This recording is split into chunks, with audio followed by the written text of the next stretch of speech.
जय श्रीराम. आज श्रीरामचरितमानस भाग 252. रामे चित्तलयः सदा भवतु मे, भो राम मामुद्धर. राम या 2 अक्षरांमध्ये भक्तांचं विश्व साठवलेलं असतं. त्या पलीकडे कसलाही मोह, कसलीही आसक्ती त्यांना कधीही आपल्याकडे खेचू शकत नाही. कारण या 2 अक्षरांचं मॅग्निट्यूड, या 2 अक्षरांची आसक्ती ज्याला खऱ्या अर्थानं कळली, खरं तर प्रत्येकच जीवाला या अक्षरांची आसक्ती आहे, अगदी स्वाभाविकपणे. कारण प्रत्येक जीव हा त्याचा अंश आहे, त्या नामाचा अंश आहे, त्या नामीचा अंश आहे. त्यामुळे ज्याला ती आसक्ती खऱ्या अर्थानं जाणवते त्याला जगाची आसक्ती उरू शकत नाही. याचाच अर्थ जोवर जगाची आसक्ती आहे तोवर राम या 2 अक्षरांची आसक्ती खऱ्या अर्थानं हृदयामध्ये प्रकटू शकत नाही. अनेकदा आमची जी रड असते किंवा बऱ्याचदा ही तक्रार असते की आम्हाला संसार करताना परमार्थ कसा साधावा हे महाराजांनी शिकवलं आहे, पण तरीसुद्धा आमची संसारासक्ती आणि नामासक्ती या दोन्ही गोष्टी आम्हाला साधत नाहीत एका वेळेला. कारण ते अगदी स्वाभाविक आहे.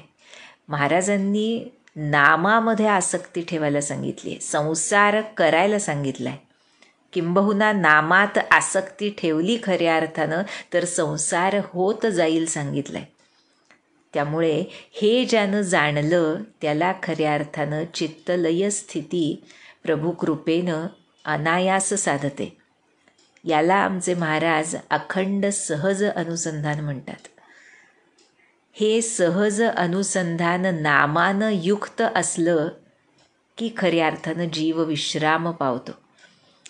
त्यामुळे या नामानुसंधानाला जे आवश्यक, जे पूरक, त्या सर्व गोष्टी ग्रंथ वाचनातून मिळवणं आणि त्याचा उपयोग आमच्या दैनंदिन आयुष्यामध्ये करणं, जेणेकरून आमची संसारासक्ती कमी होऊन नामासक्ती वाढेल.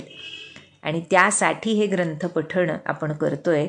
आपण बघितलं युद्ध सुरू आहे आणि हे सांगण्याचं कारणच हे होतं की आता जो युद्धाचा प्रसंग आहे तो आपण एकत्र म्हणजे ज्याला आपण लार्ज चंक म्हणतो की मोठा भाग अखंड वाचूयात. कारण आपण पठणसुद्धा करतो आहोत ग्रंथाचं.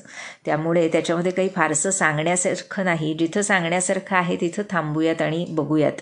पण आता ह्या मेघनादाच्या मृत्यूनंतर आपण बघितलं की देवांनी श्रीरामांची निर्मल कीर्ती गायली, लक्ष्मणाची कीर्ती गायली आणि त्यांचा विजय असो हे म्हणून ते सर्व निघून गेले.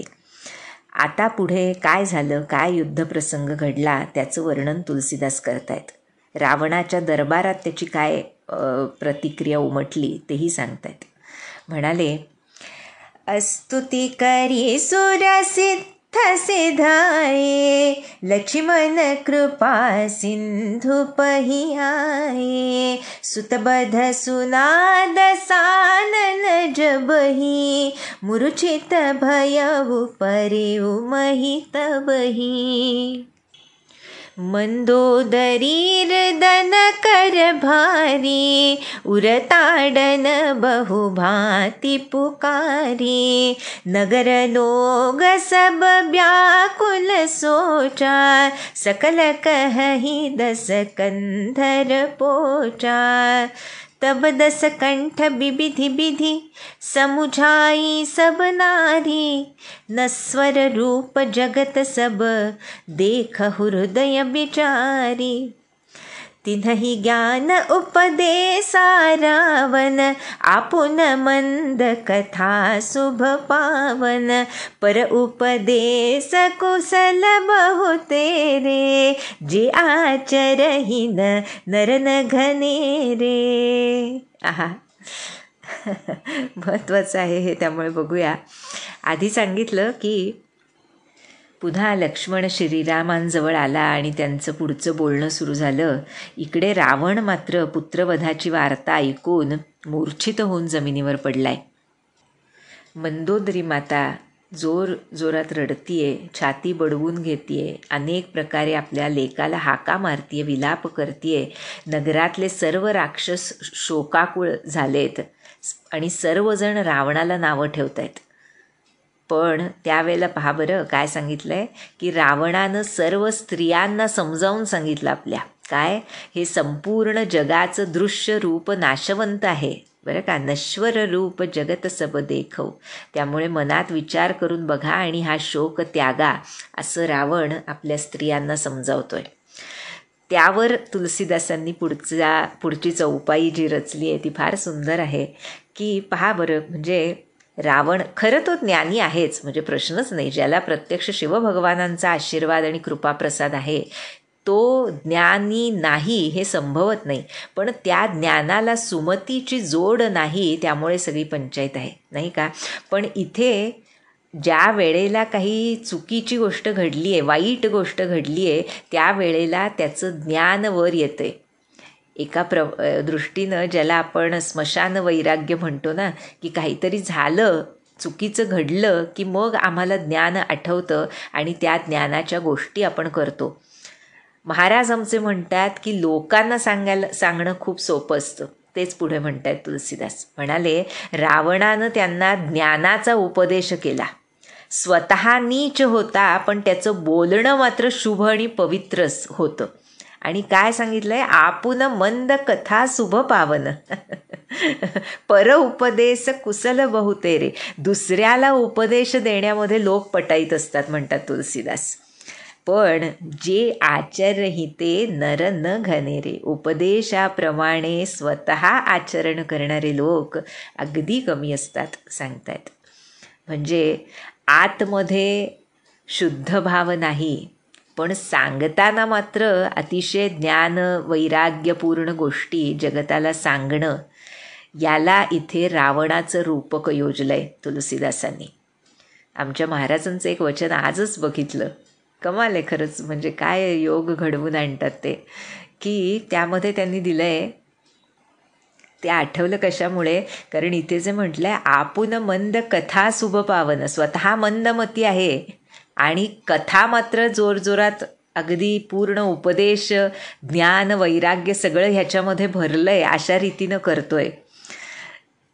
हा जो भाव आहे तो भाव आमच्या महाराजांनी त्या वचनामध्ये मांडला आहे. त्यामुळे ते आठवलं. महाराज म्हणतात कीर्तन करणं हे पोटाकरता किंवा पैशाकरता करू नये, तर आपण जे सांगतो ते स्वतः आचरणात आणण्याकरता करावं बरं का. कीर्तन कशासाठी करावं, केवढी मोठी गोष्ट आहे. आणि ह्याच्या पुढचं जे वाक्य ते तर म्हणजे महाराजच सांगू जाणे.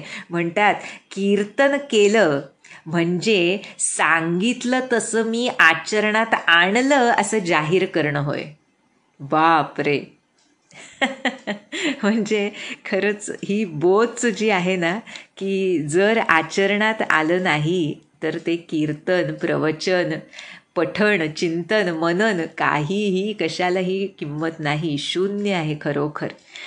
आणि मुख्य म्हणजे ही किंमत शून्य एक वेळा असो, पण ही आत्मवंचना होते. जसं इथे रावण त्यांना उपदेश करतोय की सगळं नश्वर आहे, मग हे त्याला माहीत नाही का. मग जर नश्वर आहे तर शाश्वत काय आहे हे त्याला माहीत असल्याशिवाय ते जे नश्वर आहे त्याबद्दल ज्ञान कसं होईल. आणि जे शाश्वत आहे ते समोर उभं ठाकलेलं असताना त्याच्या विरुद्ध युद्धासाठी हा राक्षसवीर उभा आहे, याला काय म्हणावं. म्हणून ज्ञान, वैराग्य, भक्ती, कोणताही परमार्थ विचार हा आचरणाशिवाय त्याची किंमत शून्य आहे. ठीक आहे, आम्हाला बुद्धीनं इंटलेक्च्युअली समजायला कदाचित सर्व गोष्टींचा उपयोग होतो, पण ते जर तिथंच विराम पावलं की मला समजलं आहे, तर त्याचा काडी मात्र उपयोग नाही. आणि जगताला फायदा हो, नुकसान हो, काही हो, स्वतःची वंचना इतकी होते की हा आत्मानुभूतीपासून अनंत योजन दूर राहतो. त्यामुळे फार सुंदर दिलं आहे, आपुन मंद कथा शुभ पावन, तसा की उपदेश रावण या स्त्रियांना करतोय. आणि आता पुढे युद्धाचं वर्णन करता येते, एकत्र बघूया. म्हणाले, निसासिरा निभयवु भिनुसारा, लगे भालू कपिचारी हूँ द्वारा, सुभट बोलाई दसानन बोला, रन सन्मुख जा कर मन डोला, सो अब ही बरु जाऊ पराई, संजुग बिमुख भये न भलाई, निज भुज बल में बयरु बढ़ावा, देह उतरु जो रिपु चढ़ी आवा, अस कही मरुत बेग रथ साजा, बाजे सकल जुझाऊ बाजा, चले बीर सब अतुलित बली, जनु कज्जल कई आंधी चली, असगुन अमित होहि तेहि काला, गनई न भुज बल गर्भ बिसाला, अति गर्भ गनई न असगुन असगुन, स्रवहि आयुध हाथ ते, भटगिरत रथ ते, बाजी गज चिकरत भाजहि साथ ते, गोमाय गीध कराल खररव, स्वान बोलहि अति घने, जनु काल दूत उलूक बोलहि, बचन परम भयावने, ताहि की संपत्ति सगुन शुभ, सपने हुमन विश्राम, भूत द्रोह रत मोह बस, राम विमुख अति काम, चलिउ निसाचर कटको अपारा, चतुरंगिनी अनी बहुधारा, विविधि भांति वाहन रथ जाना, विपुल बरन पताक ध्वज नाना, चले मत गज जूथ घनेरे, प्राबिट जलद मरुत जनु प्रेरे, बरन बरन बिरदई तनिकाया, समर सूर जानहि बहुमाया, अति विचित्र बाहिनी बिराजी, बीर बसंत सेन जनु साजी, चलत कटक दिग सिंधुर डगही, क्षुभित पयोधि कुधर डगमगही, उठी रेणुर बिगयवु छपाई, मरुत थकित वसुधा कुलाई, पनवनि सान घोर रव बाजहि, प्रलय समय के घन जनु गाजहि, भेरी न फिरी बाज सहनाई, मारू राग सुभट सुखदाई, के हरिनाद बीर सब करही, निज निज बल पौरुष उच्चरही, कहई दसानन सुनहु सुभट्टा, मर्दहु भालु कपिन के ठट्टा, हऊँ मारी हऊँ भूप द्वौ भाई, अस कही सन्मुख फौज रेंगाई, यह सुधि सकल कपिन जब पाई, धाये करी रघुबीर दोहाई, ढाये बिसाल कराल कर मरकट भालुकाल समानते मानहु सपच्छ उडाही भूधर बृंदनाना बानते नख दसन सैल महाद्रुमायुध सबल संकन मानही जय राम रावण मत्त गज मृगराज सुज सुवखानही दुहु दिसि जय जयकार करी निज निज जोरी जानी भीरे बीर इतरामही उतरावनहि बखानी रावणु रथी बिरथर रघुबीरा देखी विभीषण भयउ अधीरा अधिक प्रीति मन भा संदेहा बंदी चरण कह सहित स्नेहा। आहा, तुलसीदास सांगतायत, रात्र झाल्यानंतर सकाळी सर्व अस्वल वानरं लंकेच्या चारी दरवाजांवर जाऊन उभे ठाकले. योद्ध्यांना बोलवून रावण म्हणतोय की लढाईमध्ये शत्रूसमोर जो घाबरत असेल त्यांना आत्ताच पळून जावं हे बरं.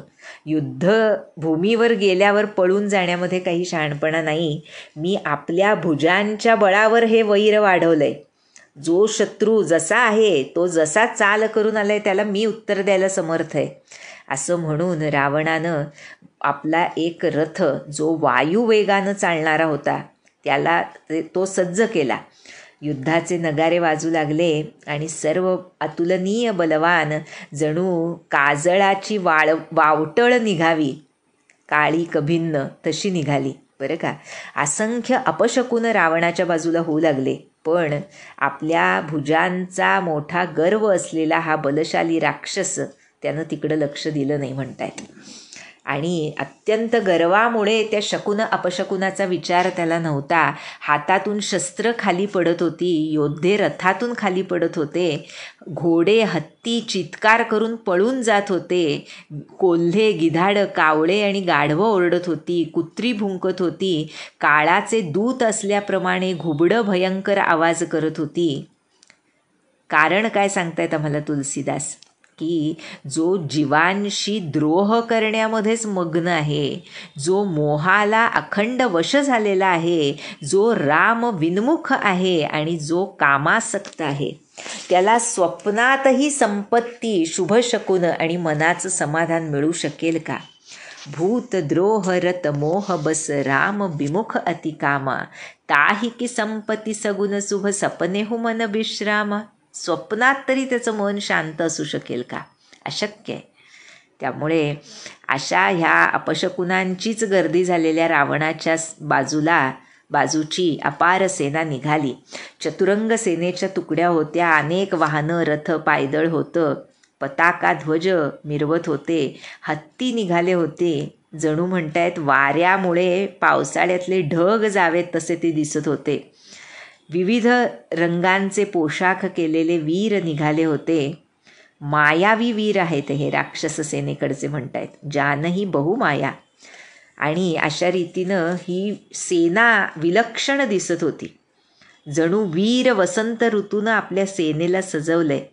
सेना निघाली तेव्हा जणू दिग्गज डळमळू लागले, समुद्र खवळला, पर्वत डगमगू लागले.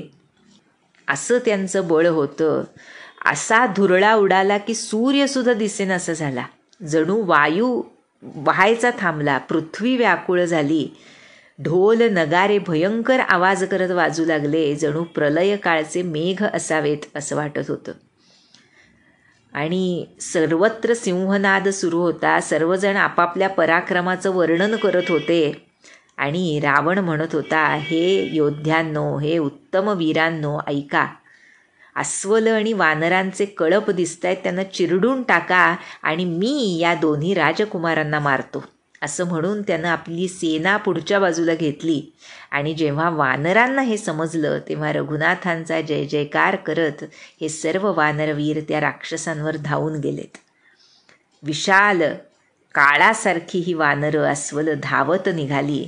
पंख असलेले पर्वत निघालेत असं वाटत होतं. नख, दात, पर्वत आणि वृक्ष मोठमोठाले हीच त्यांची शस्त्र होती. पहा बरं काय गोड. अत्यंत बलशाली होते, कुणालाही घाबरत नव्हते. आणि या रावणरूपी उन्मत्त हत्तीसाठी जणू सिंहरूप असलेल्या आमच्या श्रीरामांचा जय जयकार करून ते त्यांच्या सुंदर अशा कीर्तीचं वर्णन करत निघाले होते पहा. म्हणजे ह्या सर्व वानरांना आणि अस्वलांना फक्त श्रीरामांचं बल होतं, पण श्रीरामांचं बल होतं त्यामुळे काल समान त्यांचा तो युद्धाचा आवेश होता.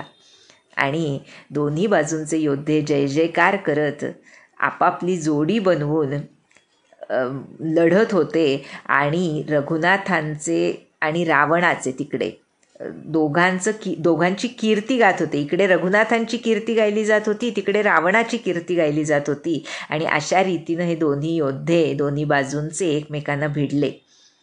रावण रथावर आरूढ होता बरं का, आणि रघुनाथ रथाशिवाय होते, जमिनीवर उभे होते रघुनाथ बरं का. आणि हे बघून बिभीषण मात्र बेचैन झाला. देखी बिभीषण भयव अधीरा. कशामुळे बेचैन झाले? अधिक प्रीती मन भा संदेहा. फार सुंदर लिहिले बघा तुलसीदासांनी. मानवी मनातल्या कंगोऱ्यांचं वर्णन इतकं सुंदर आणि प्रभावीपणे संयुक्तिकपणे केलं आहे की जिथे अधिक प्रीती असते तिथे कुठेतरी मनामध्ये संदेह येतो की यांना काही कमी जास्त होऊ नये. आता विभीषणाला श्रीरामांचं बल, त्यांचं सामर्थ्य, त्यांचं स्वरूप माहीत नाही का, पण अधिक प्रीती आहे ना, प्रीतीमुळे मनामध्ये संदेह निर्माण झाला आहे. हे खूप गोड आहे पहा भक्त हृदय. आणि हेच इथंच फक्त नाही, प्रत्येक भक्ताच्या हृदयामध्ये असा हा भाव आपल्या सद्गुरूंप्रती, आपल्या आराध्याप्रती असतो. यातूनच ते त्वत्सुख सुखित्वम आलंय. नाहीतर जो सुखाधीश आहे खरं तर, ज्याच्यामुळे सुखाला अस्तित्व आहे, त्याच्या सुखाची आम्ही कामना करतो म्हणण्यात काय शहाणपण आहे खरं नाही का. पण देवर्षी नारदांनी घातलेलं भक्तिसूत्र आहे त्वत्सुख सुखित्वम, की त्याच्या सुखाच्या भावनेनं प्रत्येक गोष्ट करणं. त्यामुळे हा जो मनामध्ये संदेह निर्माण झाला आहे तो सुद्धा त्याच्या सुखाच्या भावनेनं, त्याच्यावरच्या प्रीतीनं निर्माण झालेला संदेह आहे. आणि त्यामुळे त्या संदेहाला दोष नाही पहा. खूप बारकावे असतात भक्तिशास्त्रामध्ये. भक्तिशास्त्र अगदी सोपं आहे, भक्ती सोपी असं आम्ही म्हणतो. योग ज्ञान आम्हाला कळत नाही, आम्ही आपले साधे सरळ भक्ती मार्गाने जाणारे म्हणतो. पण खरं तर भक्ती मार्गातले जे छोटे छोटे पैलू आहेत, ज्या छोट्या छोट्या गोष्टी आहेत, त्या इतक्या महत्त्वाच्या आहेत. कारण काय? कारण भक्तिशास्त्रामध्ये सर्वात प्रमुख जर काही असेल तर अभिमान, अहंकार शून्य होणं, मीपणानं शून्य होणं, हे उद्दिष्ट आहे एक प्रकारे भक्तिशास्त्राचं. त्यामुळे प्रत्येक लहान मोठ्या भावभावनांना अत्यधिक महत्त्व आहे भक्तिशास्त्रामध्ये. भावना आली आणि गेली असं होतं बहुतेक वेळेला आमचं. पण ज्या भक्तांची भावना टिकते त्यांना त्या भावनेतले कंगोरे, ज्याला आपण न्यूॲन्सेस म्हणतो, की असं असेल म्हणजे अगदी एक थिन लाईन असते बऱ्याचदा, की आता हा संदेह खरं शंका विरहित करणारे प्रभू आहेत असं आपण मागे एकदा त्यांच्या स्तुतीमध्ये बघितलं होतं. पण ते शंका विरहित करत असताना ज्या वेळेला भक्ताच्या अंतःकरणात प्रेमाधिक्यानं, काय म्हटलं इथे, अधिक प्रीती, त्या प्रेमाधिक्यानं जो संदेह प्रभूंच्या सुखासाठी निर्माण होतो त्याला दोष लागत नाही. त्यामुळे ह्या खूप बारीक बारीक गोष्टी तुलसीदासांनी घेतल्या आहेत आणि खरं ह्यावर चिंतन होणं अपेक्षित आहे. आमचे महाराज म्हणतात म्हणून म्हटलं मगाशी की हा जो युद्धाचा भाग आहे तो आपण पटपट संपवायचा आहे. कारण काय की त्यामध्ये साधनेला उपयुक्त जिथं आहे तिथं आपण थांबून त्यावर चिंतन मनन करणं गरजेचं आहे. बाकी युद्धाचं वर्णन, अलंकारिक भाषा त्याच्यामध्ये फारसं पडण्याचं कारण नाही. कारण महाराज म्हणतात की महाराजांचं तर म्हणणं की अभंगसुद्धा जेव्हा तुम्ही अभ्यासता किंवा वाचता, अगदी तुकाराम महाराजांचे असतील, तेव्हासुद्धा जे तुम्हाला भक्ती दृढ करायला, साधनं दृढ करायला महत्त्वाचे तेच अभ्यासाला घ्यावेत. महाराज तर एके ठिकाणी म्हणालेत की तुकाराम महाराजांचे सुद्धा आम्ही जातो आमुच्या गावा वगैरे असे अभंग तुम्ही घ्यायचं कारण नाही. कधीतरी वाचले हरकत नाही, पण त्यामध्ये अडकण्याचं कारण नाही. ज्या तुकाराम महाराजांच्या अभंगांनी आमची भक्ती दृढ होते, त्यामध्ये गोडी निर्माण होते भक्ती करण्यामध्ये, तसे अभंग अभ्यासावे. तसंच हेच महाराजांचं वचन प्रत्येक ग्रंथ पठणाला अभ्यासाला उपयुक्त आहे. जिथे आम्हाला साधनेसाठी उपयोग नाही तिथं फार गुंतू नये. त्यामुळे इथे जे सांगितलं ते फार छान आहे की विभीषण बेचैन झाला अधिक प्रीतीमुळे, आणि त्यामुळे त्याच्या मनात शंका काय आली की राम रथाशिवाय रावणाला कसे बरे जिंकू शकतील. आणि त्यामुळे श्रीरामचरणांना वंदन करून प्रेमानं म्हणतोय विभीषण काय, नाथन रथन ही तन पद त्राना, केही विधि जित बबीर बलवाना, सुनहु सखा कह कृपा निधाना, जेहि जय होई सो स्यंदनाना. हे नाथ म्हणतायत विभीषण, तुमच्याकडे रथ नाही, शरीराचं रक्षण करण्यासाठी कसलं कवच तुम्ही परिधान केलेलं नाही, तुमच्या पायामध्ये पादत्राणसुद्धा नाही, मग त्या वीर बलवान रावणाला कसं जिंकता येईल. बरं का. आणि आमचे कृपानिधान श्रीराम यावर म्हणतायत, मित्रा, ज्याच्यामुळं विजय होतो तो रथ वेगळाच असतो, जेही जय होई सो स्यंदन आना. पहा बरं. आणि आता श्रीराम त्या स्यंदनाचं, त्या रथाचं वर्णन करतायत. कसा रथ आहे तो ज्यामुळे विजय प्राप्त होतो. आणि हा विजय केवळ त्या युद्धभूमीवरचा विजय नाही, हा आयुष्यामधला विजय आहे. श्रीराम जो आता वर्णन करतायत ना, तो आयुष्यामध्ये आम्ही विजयी झालो असं कधी म्हणता येईल, ह्याचं एक प्रकारे वर्णन आहे. आणि अप्रतिम वर्णन आहे तुलसीदासांनी केलेलं.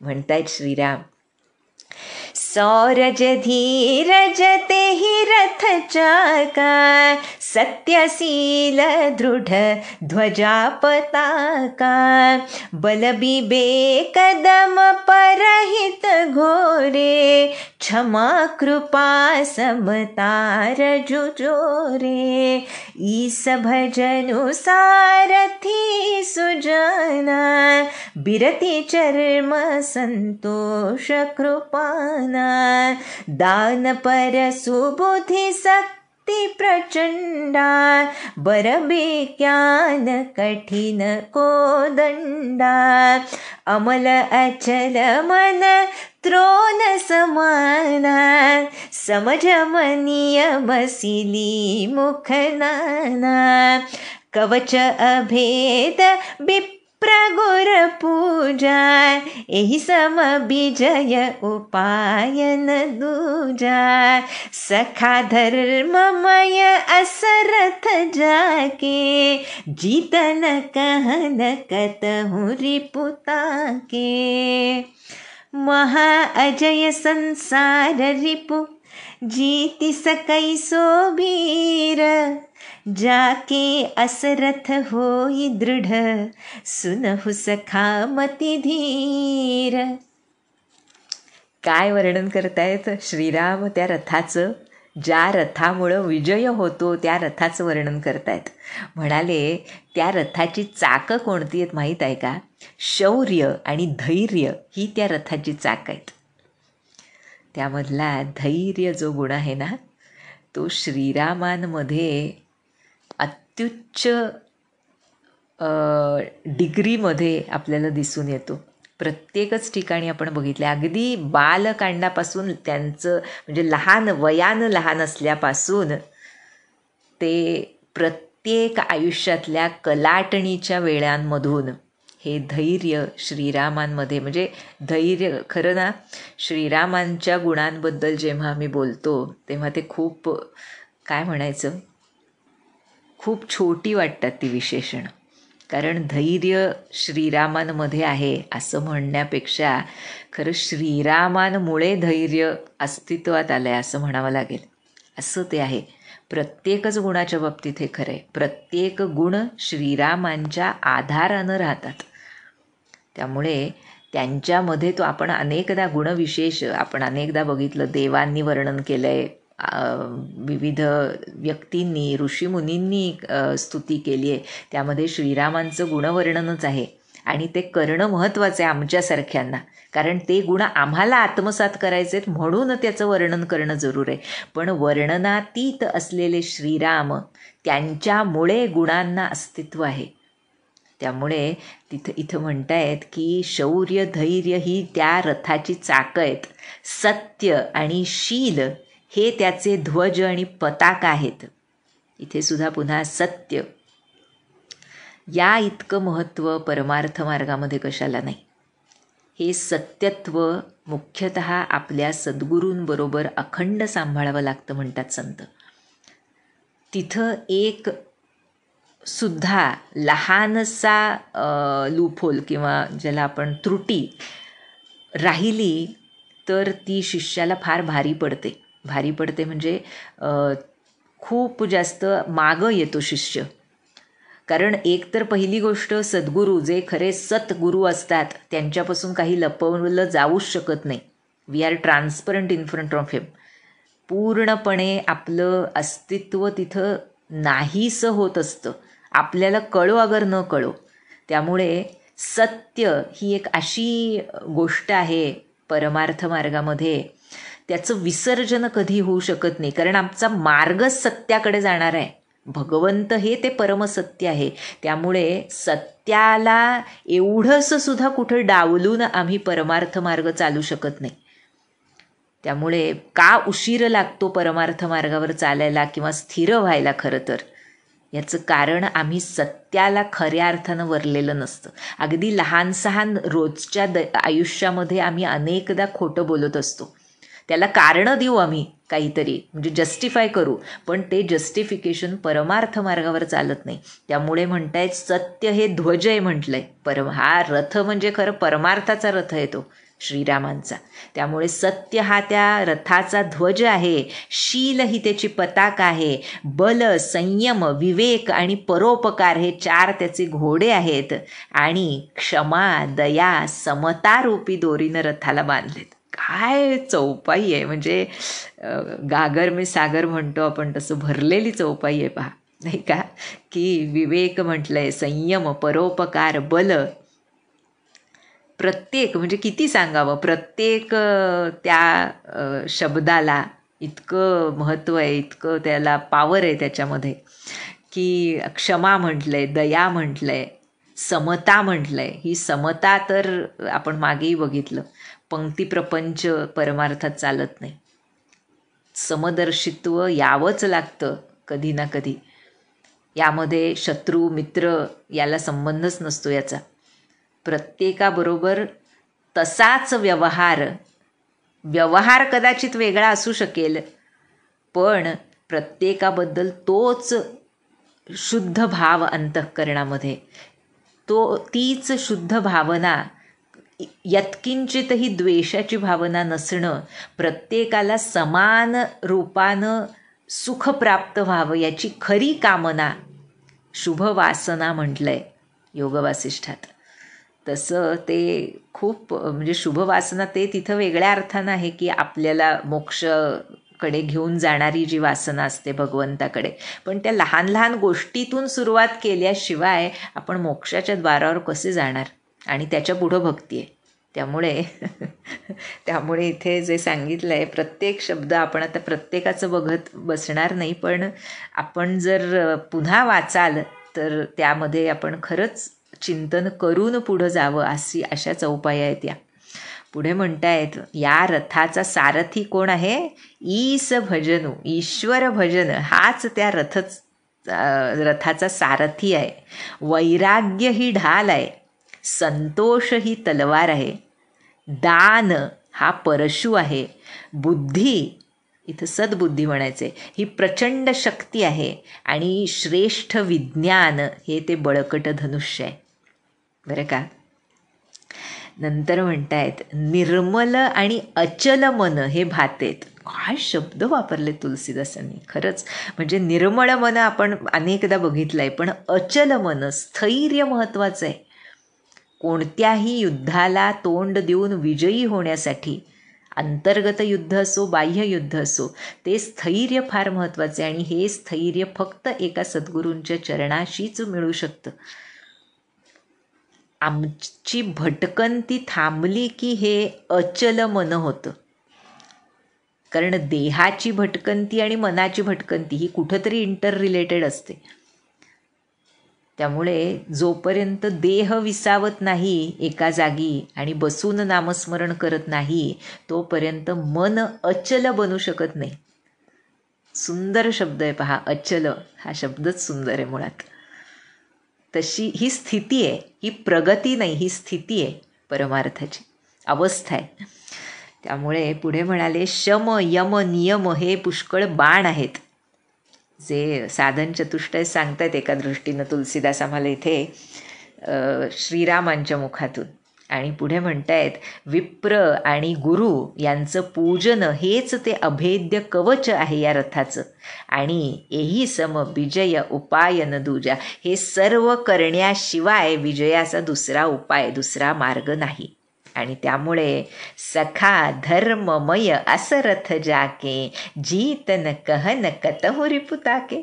आहा, हे मित्रा, आहा, काय खरंच श्रीराम म्हणतायत, असा धर्ममय रथ ज्याच्याकडे आहे त्याला जिंकण्यासाठी कुठं शत्रूच नाही.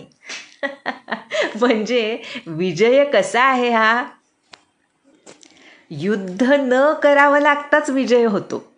म्हणजे ती युद्धाची भावनाच ह्या रथानं नाहीशी होते. केवढी मोठी गोष्ट सांगितली पाहात श्रीरामांनी. म्हणजे ते जे युद्ध करतायत ते केवळ दैहिक पातळीवर, केवळ एक लीला म्हणून जगताला संदेश देण्यासाठी, रावणांसारख्या दुष्टांना धडा मिळण्यासाठी हे युद्ध करतायत. पण त्यामध्ये युद्धभावना, द्वेषभावना आहे का, तर नाही. द्वेषभावना नाही ह्याचंच प्रतीक हे वाक्य आहे की असा धर्ममय रथ ज्याच्याकडे आहे त्याला जिंकण्यासाठी कुठेही शत्रूच नाही. याला अजातशत्रू म्हणतात. आपण कुठेही अजातशत्रू शब्द वापरतो. कोण आहेत खरे अजातशत्रू? श्रीराम आणि रामरूप झालेले संत फक्त असे अजातशत्रू असू शकतात. फार सुंदर वर्णन आहे पहा. आणि म्हणून म्हणतायत, हे धीर बुद्धीच्या मित्रा ऐकून घे, ज्याच्याजवळ असा मजबूत रथ असेल तो वीर जन्म मृत्यूरूपी दुर्गम शत्रूला सुद्धा जिंकू शकतो. मग रावणाचं ते काय? म्हणजे एकूणच हा धर्मरथ काय आहे, म्हणजे खरोखर हे जे सांगितलंय श्रीरामांनी ते लिहून ठेवून ते रोज वाचण्यासारखं आहे, इतकं महत्त्वाचं आहे. आणि कारण हा रथ, या रथावर आरूढ होऊन जन्ममृत्यूरूपी शत्रूला सुद्धा आम्ही जिंकू शकतो. कारण सारथी त्याचं काय सांगितलंय, ईश भजनू, भगवंताचं नामस्मरण हा त्याचा सारथी सांगतायत श्रीराम. आणि म्हणून म्हणतायत अशा दुर्गम शत्रूला सुद्धा जिंकू शकतो, मृत्यूरूपी चक्राला थांबू शकतो, तर रावण तो काय मोठा. आणि हे जेव्हा वर्णन श्रीरामांनी केलं तेव्हा विभीषणांना आनंद झाला. सुनी प्रभु बचन विभीषण, हरषि गहे पदकंज, एहि मिस मोहि उपदेसे हो, राम कृपा सुख पुंज. प्रभूंचं ते सुंदर बोलणं ऐकून विभीषणानं हर्षोल्हासपूर्ण होऊन, आनंदभरित होऊन त्यांची चरणकमलं घट्ट धरली आणि म्हणतायत की हे कृपानिधान, हे सुखधाम श्रीराम, तुम्ही या निमित्तानं, हे रथाचं वर्णन करण्याच्या निमित्तानं मलाच उपदेश केला आहे. माझ्या मनातला संदेह दूर केलात तुम्ही. प्रीती अधिक्यानं आलेला असला तरी प्रभूंबद्दल संदेह आला होता की रथ नाही, पायामध्ये पादत्राण नाही, पादुका नाहीत, शरीरावर कुसलं कवच नाही, आणि कसे रावणाला जिंकणार. हे जेव्हा विभीषणाच्या मनात आलं तेव्हा ह्या धर्मरथाचं वर्णन श्रीरामांनी केलं आणि विभीषणाची शंका दूर केली. आणि आता जे युद्ध सुरू होतं आहे, ब्रह्मादी देवसुद्धा ते बघण्यासाठी आकाशात जमा झालेत, त्याचं वर्णन तुलसीदास करतायत. ते आपण पुढच्या भागात बघूया. याच धर्मरथावर आरूढ होऊन अखंड रामनाम आमच्याकडून व्हावं, हीच प्रभूंच्या चरणी मनोमन प्रार्थना. जानकी जीवन स्मरण जय जय राम.